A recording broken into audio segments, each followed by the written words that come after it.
In this video, I'm going to show you how to insert a table to your slides created on the office.com website.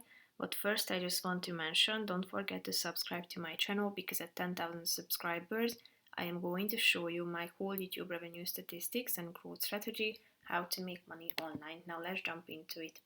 First of all, open the website and start creating your slides. After that, you should tap on the insert button that you can find at the top of the screen on the left side.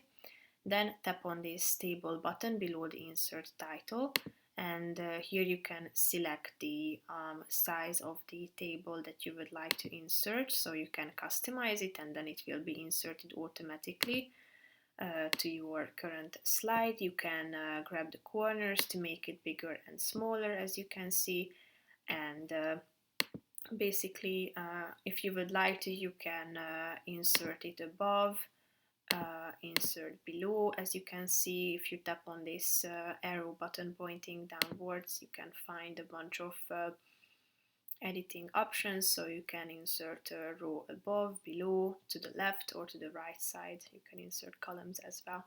So that's pretty much it for this video, guys. See you in the next one. Bye bye.